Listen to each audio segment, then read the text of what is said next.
many companies, they are so focused on sales, they're so focused on marketing, they're so focused on getting clients, but they are not focused on measuring the performance. Up until you measure it, you cannot manage. This is one thing I like to, and actually it's my advocacy. Hi everyone! In this video, let's look back at the presentation made by Ms. Suzan Bigay, an international certified management accountant, an entrepreneur, and an executive coach about the challenges of business leaders today. As business leaders, we are constantly being challenged by the ever-changing business landscape and the need to adapt to new technologies, market trends, and customer demands. So let's listen to this presentation by Ms. Suzan during the Olern's Virtual Business Summit. Good morning. I'm happy to be here again, part of Olern. First time to have this Olern Summit all over the world, but online. Now, what I'm going to discuss with you is about the challenges of business leaders today. When I received this topic, I was telling Jerry, I'm excited about this topic because there are many things that I would like to share when it comes to SMEs in the Philippines and abroad. So the first thing that I want to discuss is this particular idea of what you cannot measure, you cannot manage. And what does it mean? I'll tell you a story. One time I went to my client here in BGC. And it's a big company. And I noticed that there's a lot of people and a lot of activities going on. And then I asked the accounting manager who's earning around, the salary is around 150,000 monthly. So I asked, may I have the financial statement, the internal financial statement, the income statement and the balance sheet of this company that we're going to do the audit. And then the person telling me, ma'am, we don't have the internal. We only have the one for the external. Okay. So you never had, even for the past 5 years? No, we never had. Okay, that's good. Not having one. So with that, I noticed that I was telling the president and CEO, sir, I think if you like, I will get some documents. I will make you a draft of the financial statement. So we would know what's going on in this company for the past 5 years. And so when I started going to the office, then we had it, I think, for about 3 days and 3 nights. Then we finished the draft of the income statement. Year 1, year 2, year 3, year 4. And then in the end, I showed it to the president. And you know what's in the bottom line, no? The income after tax. The first year, they're losing 200 million. The second year, they're losing 300 million. The third year, they're losing 150 million. And then the fourth year, they're losing 450 million. And then I told the boss, you know that you're losing money. And then he told me, how come I have a lot of money in the bank, in my passbook? Then it's not your money. You have a lot of loan. You don't realize it. You think you have a lot of money, but actually you're losing money. And then from then on, that's the first time I saw a guy, an engineer at that, crying. And he realized what's going on in his company. This is what I like to tell you. In the business, many companies, they are so focused on sales. They are so focused on sales. They're so focused on marketing. They're so focused on getting clients, but they are not focused on measuring the performance. Up until you measure it, you cannot manage. This is one thing I like to, and actually it's my advocacy.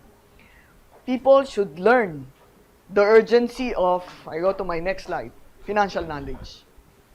Up until you do not know what's going on, how much you have, what are your expenses, what is left, what is your real money, what is your liabilities, you might get surprised that you have to fold up. There's also one company near Ateneo, in Kalayaan, in Katipunan. Like they put up a very good restaurant, and these two proponents were all from Ateneo or another school. Marketing. They have a lot of clients in the evening. It's full house. After 3 years, they have to fold up. Why? They were not able to manage costs. Again, what's the problem? Financial knowledge. You know, we do a lot of consultancy with our clients. And most of them, they focus on operations. That's very good. But if the entrepreneur doesn't have a working knowledge of finance, of accounting, of tax, working knowledge, what I'm saying is, you don't have to be a big-time expert on this. No. You should know what's going on in your company financially. Up until you don't have that idea, it's very difficult to sustain it. So that's my first advice. If you want to put up a company and sustain it, and you want to make it big, very, very important, measure it. Weekly, monthly, every quarter, every 6 months, and then for a year. And then from there, you adjust. Because anything that you cannot measure, you cannot manage. I'm telling you this. You have to set your priorities in numbers. Unless you have that idea, it's very difficult to maintain. Competitiveness in business is very high. Aside from training, yes, but learn financial knowledge. Next. So this is important. I want to emphasize this because one also is sometimes some entrepreneurs, like myself when I was young, I would tell myself, I don't know this, but I will entrust it to my accountant. I will entrust it to my bookkeeper. No. You should have a good knowledge of what you are signing. When it comes to VAT, when it comes to income tax, when it comes to 2307, when it comes to withholding tax, you should know what you're signing. So you should have a good working knowledge. Okay? Next. Another thing that I want also to advise business leaders is what Jack Welch has been saying. Face reality. You have to, when you say face reality, you want to know what's going on. You want to know what's the status. You don't want to bluff yourself. So that's face reality. In fact, in one conferences that I attended for CEOs, I met this UK guy who was telling me what is important is integrity. And so I said, in my case, I want to tell you, aside from facing reality, what is important is integrity and truth. You yourself should be honest enough to know what's going on in my business. And I want to find out. And that is the truth. Whether you're losing money or you're earning, you have to find out. The first thing that you do is find out the truth. You know, sometimes the problem with some people that I see, they are not so keen when it comes to, am I making money? Do I have a lot of loans? Do I having a good pricing? Am I making a good sales? They don't want to face the truth. So sometimes, even among my clients, I have seen that among my SMEs clients. They started well, and then I tell you, sometimes the vanity of earning money makes you not face the reality. And so one thing is the integrity. You have to find out what's going on in your company. Integrity and truth. That's why for me, a good framework, income statement, balance sheet, and also cash position report. What's going on with your deposit and your withdrawal of your cash. These three, very important for SMEs. If you don't have this, start asking. Go to Olern. We teach a lot of these things. And then, many things, especially some people, they are afraid of numbers. No? They are afraid of numbers. That's why it's very important that you get an experts. Trusted experts, trusted partners. This is important. Try to get or associate yourselves with those people that are good in those things that you don't have. especially in finance, in accounting, in tax. Learn these things and tutor. Have someone to mentor you. So, experts, partners, to be with you. Because sometimes, for example, I have this client in Quezon City, earning a lot, yes, but there's a lot of cash leaks. There's a lot of expenses that are not necessary. There's a lot of people in the company that are not necessary. Or sometimes, there are people that they need, and yet they don't get it. No? They don't get these people. Why? They say they are not needed, but they are needed. So this is something that you have to assess. Do I really need this? You know, in business, I'll tell you, in business, if you're an SME, going up to get a good CPA or a good accountant is very important. Very, very important. If you're paying an accountant for 2,500, for sure, that's not a good accountant. Because it's very difficult to make a good financial statement and then you just pay 2,500. I don't think it's a good price. So get a good one. The moment you become bigger and bigger, then get a lawyer. These are the tripartite partnership. The entrepreneur, then you have a good CPA, knowledgeable in tax, knowledgeable in finance, knowledgeable in accounting, and then a lawyer. And after that, a good banking partner. These are the things that you need when you want to grow up. Because credit is important also in business. Now, so I go back to this. What you cannot measure, you cannot manage. Everything has to be measured. Otherwise, there's no management. Huh? Not everything is sales. Then I tell you the urgency of financial knowledge. Study accounting. Study accounting. The language of business is accounting. I cannot say less. But this is the reason. You know, in the Philippines, the reason also why we have a very low, our stock market is very low, very small, because our financial knowledge is also very small. We need to increase it. The level of savings also has to increase. The same with entrepreneurs. Very important. Study your savings. Study your investment. Then after this, I was telling you, face reality of Jack Welch, and then integrity and truth. Then, go and get trusted experts, trusted partners. And I think, I like this thing of Olern, what we are doing here in Olern. This idea of knowledge is power. If you want to be global, if you want to go big, it's very important to invest in yourself. Read books, attend seminars, attend online activities like this. Because only by expanding your horizon, by having more, increasing your perspective, that you get ideas. That you get ideas. This is important, how you can make your business grow big. Then, on this part, I want to tell you that the secret of success is always hard work. Always hard work. I cannot overemphasize it. It's always hard work. Why? Why is it that the secret of success is always hard work? Well, again, I have seen it among my clients. As of now, with the 35 clients here and abroad, I have seen that people do not do things accordingly.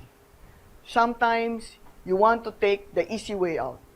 In business and even in life, the always norm is really hard work. You cannot make it big up until you invest time in making it big. That's the only way. If you try to get an easy way out, it won't reach the point that it will be like that. No. So, the secret of everything is diligence, hard work, and get people who are really hardworking. Filipinos, we are known to be very hardworking. The problem is there are so many poor people because there is less opportunities being offered to them. And this is important, that we have to develop people and give them opportunities. Then the only way to reach that success is actually learning, investments in yourself. Learn to know more and learn to be coached and to be mentored by everyone. So what else are the challenges of business leaders today? Another thing that I've been observing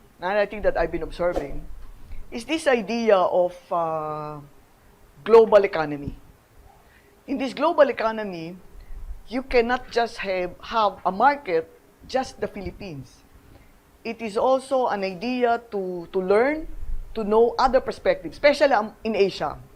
In one business that we are doing, I'm involved in medical equipment, medical laboratories, medical reagents. This is one industry that we are looking into, and we have been there for the past 5 years.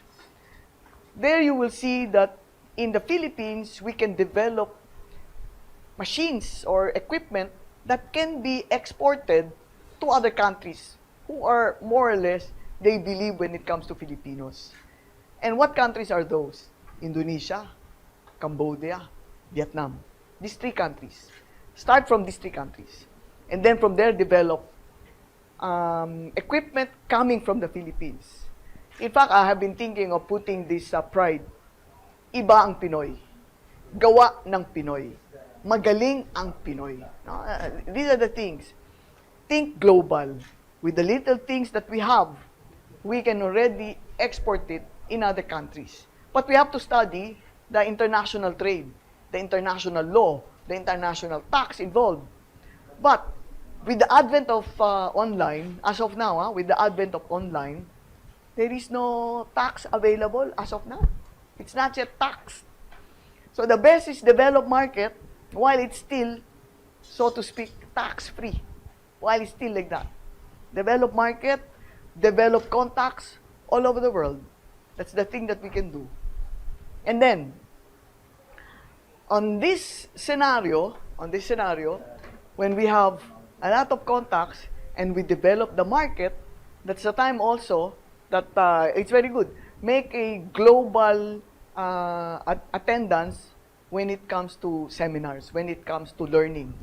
Now, in fact, there is a course that is free from other companies that I like to maybe you can go to this aside from Olern. There is what you call a training in Coursera. Coursera is it's an online thing that all the international universities like Harvard, Stanford, Oxford, Duke University, they offer free courses also. There you can go and attend some courses. And again, that we can have an international taste of what's going on, especially doing business in other countries. One thing also that I want to expound is develop your capacity to learn measurement. And what is that? Accounting and finance. Okay, this is always my advocacy. Develop an accounting and finance expertise wherein from here you can see yourself how you can read the income statement, the balance sheet of your company. And how do we do that?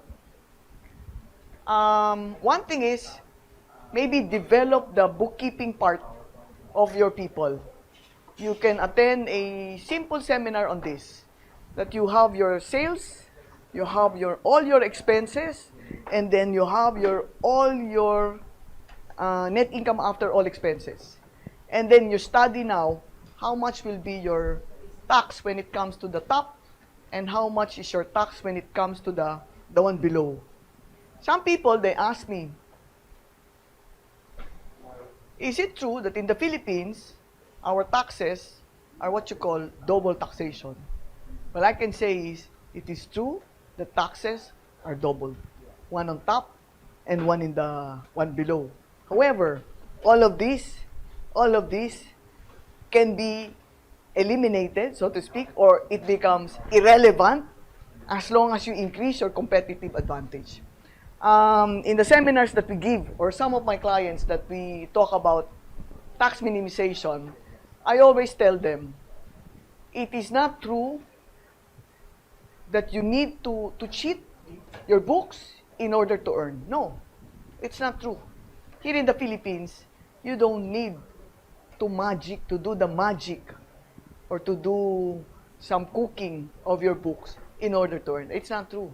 What is important is sharpen your pencil, sharpen the edges of all your tools, and then develop competitive advantage.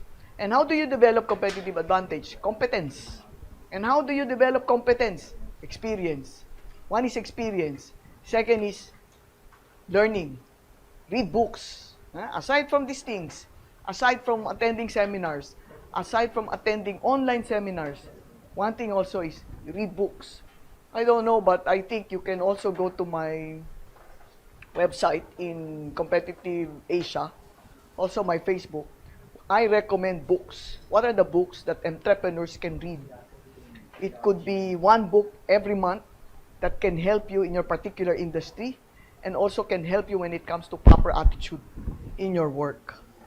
Another thing that I was telling you is, aside from this financial literacy, is that try to get people who are honest by being yourself honest.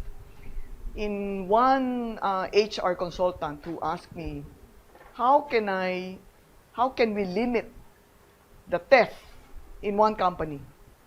So the first thing that I asked, are the business leaders in that company, the president, the CEO, the board of directors, are they reporting the correct income? Are they reporting the correct sales? Or they are doing a lot of magical dancing when it comes to the financial statement? If the answer is yes, they do, then how can you expect people to be honest when it comes to business? It's not. Because everything has to start from the leaders, the one running the business. If the business is running well and there is honesty and shown in the books, there is integrity, there is truth there, then honesty, and there will be no hula baloo when it comes to the people around. This is very important. We have to show good example when it comes to people working with us. Okay? Another thing also, remember I was telling you the financial statement has to be prepared properly, and it has to be what are the proper reporting standards that should be there, especially when it comes to international. It has to be present on a monthly basis. On a monthly basis. Another thing that I like to tell you also is there should be a proper segregation of business. If, for example, you have one part that you are selling lugaw, there should be a proper computation for the lugaw itself. If you have another part of selling barbecue, you have another computation of selling barbecue. This is what you call segmentation. So from there, you get to find out what are those companies or what are those business units that are growing or pulling down the whole operation of the company. Again, the proper measurement when it comes to this. And once you have the proper measurement, the next thing that will follow will be the pricing. How is your prices? When you have the correct FS, then you know what is the proper pricing. You know, I like to tell you this story. We have been buying some companies. And recently, I just finished the due diligence of one medical company. When we were doing the due diligence of this medical company, the branch in Davao was asking us to give them a delivery van and at the same time another vehicle for marketing. And when I realized, when we started computing how much sales this branch has been generating for the past 5 years, there's no record. Again, that is the failure again of the management team. You have been running it for 5 years and then there's no record. And so I made a quick computation, but I finished it for 6 months. That's a quick computation for a 5-year company. And then I told them they cannot have a van, they cannot have the vehicle that they need. Why? The company is not earning. the company actually is losing money. And how can you invest further in this when it's already losing money? This is one thing I like to tell you. Many decisions are done. Many decisions are done based on something that is an objective data, not guessing game. You cannot guess. Or by what you think should be happening. Because sometimes you have some estimates, you make some, they say, educated estimates, but if you don't have the real numbers in front of you, how can you make a solid, valid decision? You cannot make any. And I think the national sales, he is asking for an increase in salary. And so I said, what is the present salary? And there is an additional 30,000 increase in salary. So I said, okay, let me see now the performance of the area that he's in. And at the same time, the performance of the whole company. And when you have seen it, that it's doing well, so I said, why salary? Maybe what we can offer is a basic one, and then a lot of commission. So that every time that there is a good sale, then the one on top becomes bigger. Whenever there will be a poor sale in that particular area, the one on top will be less. So you are not stuck to a big salary whether sales go up or whether sales go down. And where do you find that? In the proper measurement. Okay? When you have the proper financial statement. This is important. By the way, I like to tell you, now that you are here all over, I've been saying this, I'm putting up now a foundation that we are catering all the out-of-school youth in the Philippines, especially in those areas that they cannot anymore continue going to grade 11 and 12 or college. I'm putting up a training. It will be here in Pioneer. We're going to train bookkeepers. And these are poor students who cannot go anymore in school.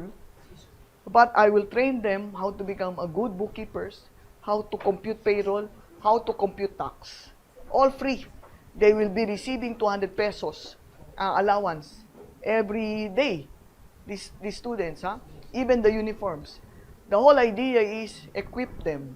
Because that's my expertise, accounting, finance, tax. So I'm going to teach that to our kababayan, Filipinos. And then that will be their bridge if they want to continue in college. Or immediately after that, we will be the one who will look for them for their employment among my clients and among referrals of the whole community here in Olern. I want you to support this because we have started it 2 years ago. And we have already about 45 students who graduated from this course and they are now employed, receiving minimum wage. Take note, these are high school students. And why are we doing this? Again, to help all the entrepreneurs have a good measurement. So with this, I would like to end by telling you, again, the secret of success in everything that we do is actually hard work. You cannot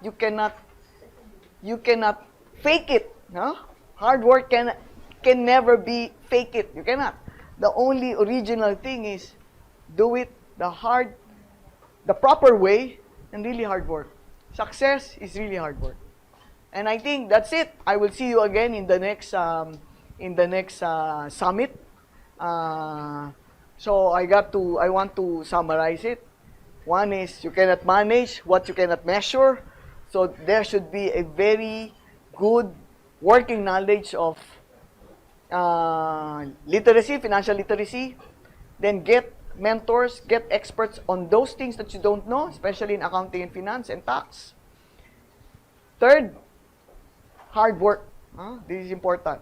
Develop a good way of hard work. That's it. Congratulations for being here. More power to Olern community. And see you again. Thank you so much for watching this video.